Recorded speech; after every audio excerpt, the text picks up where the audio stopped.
વાહ, બાકી ગુજરાતમાં કામ થાય છે તો ઈશુદાન ગઢવી આજીની રાજનીતિ છોડી દેશે સાહેબ. એટલે એક મિનિટ હું કરી લઉં, પછી સવાલ તમને સાંભળીશ અને આખું સાંભળીશ. તો મિત્રો મારે એ કહેવું છે કે સાહેબ 30 વર્ષથી આ ભાજપના નેતાઓમાં તમે ક્યાં જુવાડ જોયો કે આમ કરવું જોઈએ આમ કરવું જોઈએ? તમને એકદમ સાંભળીશ, બિલકુલ સાંભળીશ અને મળી જઈશ, ચિંતા ના કરો. કારણ કે આ કરી લ્યો, બોલો જાહેરમાં કરો. હા કરી લ્યો, બિલકુલ કરી લ્યો ભાઈ, કરી લ્યો. માઇક નથી જોતું, હાલશે. 11 વર્ષ રહી દિલ્હીમાં ગંગા નદી યમુનાનું પાણી ગરી જતું હતું. તમે તો 50 રોડ ની વાત કરો. દિલ્હીમાં સાંભળો, પછી તમે આખો જવાબ આપી દો. ઝુગ્ગી ઝોપડી બસાવી. હવે અમારે અહીંયા સાર્વજનિક આમાં ઝુગ્ગી ઝોપડી બસાવી દઈશો તમે?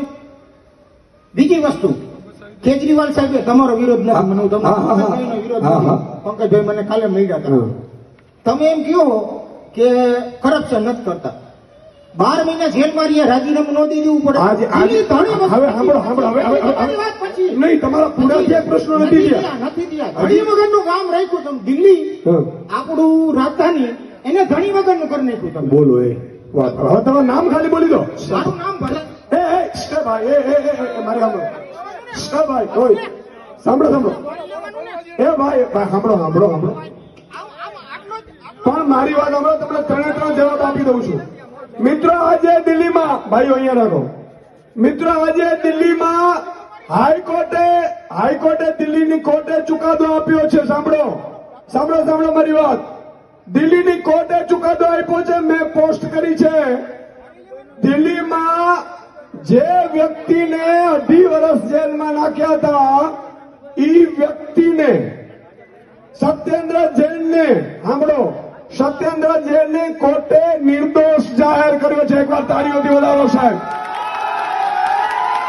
બીજું, આ યુવાને જે વાત કરી યમુના નદીની, હું યમુના નદીની વાત કરું, ત્યાં ઉત્તર પ્રદેશથી ગંદકી આવતી હતી, હરિયાણાથી ગંદકી આવતી હતી, દિલ્હીમાં કોઈ ગંદકી નથી આવતી. આ બીજી વાત. ત્રીજી વાત હું એટલા માટે કહી રહ્યો છું તમને ખબર પડે. ત્રીજી વાત એમણે કીધું તો મિત્રો ટ્રમ્પના પત્ની આવ્યા હતા, ભાઈ નરેન્દ્રભાઈ લઈને આવ્યા હતા. ટ્રમ્પના પત્ની આવ્યા હતા અને દિલ્હીમાં સ્કૂલ જોઈને તો ટ્રમ્પના પતિએ દિલ્હીની સ્કૂલ જોઈ હતી. આ આપણી કામની રાજનીતિ છે. અને એટલું નહીં, એમ કહેતા હતા કે 100 કરોડની દારૂની આ હેરાફેરી કરી સાહેબ, એમાં પણ નિર્દોષ જાહેર થશે. સુપ્રીમ કોર્ટે કહી દીધું કે આમાં કઈ છે નહીં. પણ એની બીજી વાત તમને કહું કે અહીંયા તો વર્ષનો 10,000 કરોડનો દારૂ વેચાય છે. વેચાય છે કે નથી વેચાતો?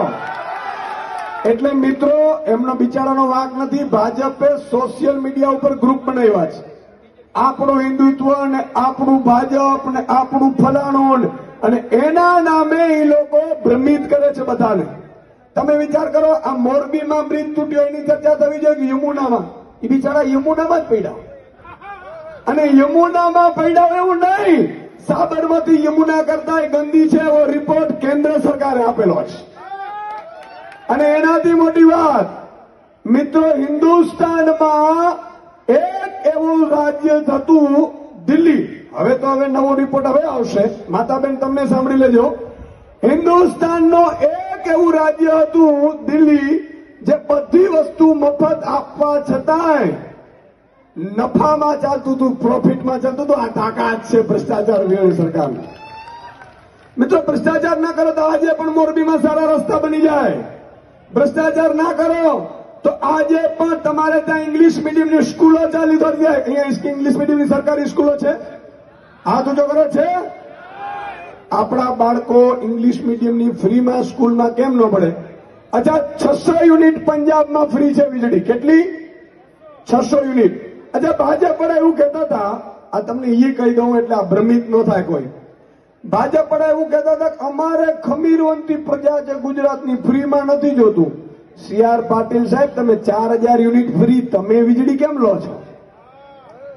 ઈ બધું ફ્રી લે, એ બંગલો ફ્રી લે, વીજળી ફ્રી લે, ગાડી ફ્રી લે, પ્લેનની ટિકિટ ફ્રી લે, રેલવે સ્ટેશનની ટિકિટ ફ્રી લે, સારવાર ફ્રી લે, હોસ્પિટલમાં સારવાર ફ્રી લે, પ્રાઇવેટમાં free. ગત સાંજે આમ આદમી પાર્ટીની મોરબીમાં જે સભા હતી એ સભામાં એટલા બધા લોકો એકઠા થયા હતા અને સ્વાભાવિક છે કે વિસાવદરમાં જ્યારથી આમ આદમી પાર્ટી જીતી છે ત્યારથી ભાજપમાં ભય ફેલાઈ ગયો છે, એટલે ભાજપવાળા આ સભાઓથી એટલા ડરી ગયા છે. આગામી 2 મહિનામાં આવી 2000 સભાઓ ગુજરાતમાં થવાની છે અને ગુજરાતનો આખો માહોલ જ્યારે બદલવાનો છે. લોકો તમામ જગ્યાએ એવું કહે છે કે ભાઈ વિસાવદરવાળી કરીશું, પરિવર્તન લાવવાના મૂડમાં છે 7 કરોડ જનતા. એટલે ભાજપ એટલી બોખલાઈ ગઈ છે, મુખ્યમંત્રી એટલા બોખલાઈ ગયા છે કે ગઈકાલે મારી સભા ચાલુ હતી અને મારી સભામાં મુખ્યમંત્રી અથવા તો ભાજપના મળતિયાઓએ વ્યક્તિઓને મોકલીને એક સભા ડિસ્ટર્બ કરવાની જે કોશિશ કરી છે એ ભાજપની મુખ્યમંત્રીની નિમ્ન અને હલકી કક્ષાની રાજનીતિનો નમૂનો છે. ઈશુદાન ગઢવી પત્રકાર હતો ત્યારે ગરીબો, વંચિતો, શોષિતો, મધ્યમ વર્ગ, ખેડૂતો, યુવાનો માટે અવાજ ઉઠાવતો હતો અને આજે પણ ઉઠાવતો રહેશે. તમે 1, 2, 5 માણસોને મોકલી અને મને મારી સભાઓમાં ડિસ્ટર્બ કરવાની કોશિશ કરશો, તમને એમ થાય કે ઈશુદાન ગઢવી ડરી જશે. ત્યારે પણ નહોતો ડરતો, આજે પણ ન ડરીશ અને આવતીકાલે પણ ડરવાનો નથી. અને જે રીતે તમે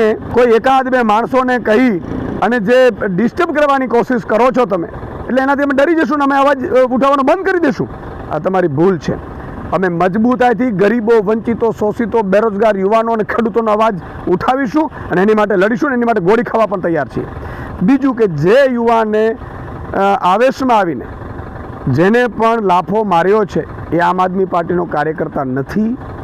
બીજું કે એ હિંસક ઘટનાને ક્યારેય આમ આદમી પાર્ટી સપોર્ટ નથી કરતી. આ બધી ભાજપની ચાલ છે અને ભાજપ એ ડરી ગઈ છે આમ આદમી પાર્ટીથી, એટલે માહોલ બગાડવાની કોશિશ કરે છે. ગુજરાતની જનતાને મારી વિનંતી છે કે ભાજપની એક પણ ચાલમાં આવતા નહીં. તમારો અને મારો અવાજ અહીંયાથી ગુંજે નહીં, ઉઠે નહીં, પરિવર્તન આવે નહીં, કઈ રીતે ભટકાવે એ માટેનો આ ભાજપનો ચાલ છે. તમે વિચાર કરો, એ યુવાનને અહીંયા પેપર ફૂટે છે, એમણે એ સવાલ ન કર્યો, આપઘાતો કરે છે, સામૂહિક આપઘાતો કરે છે એનો સવાલ ન કર્યો, ચારે બાજુ રસ્તાઓ તૂટેલા છે એનો સવાલ ન કર્યો, એમણે દિલ્હીનો સવાલ કર્યો. એનો મતલબ સાફ છે કે ભાજપના મુખ્યમંત્રી દ્વારા મોકલેલો માણસ હોઈ શકે છે. એણે આમ આદમી પાર્ટીથી ડરી ગયા છે. પણ આજે પણ કહું છું કે અમે ડરવાના નથી, પ્રજા માટે અવાજ ઉઠાવવાના છીએ અને પ્રજા માટે ગોળી ખાવાના છીએ. જય હિન્દ, જય ભારત, જય જય ગરવી ગુજરાત.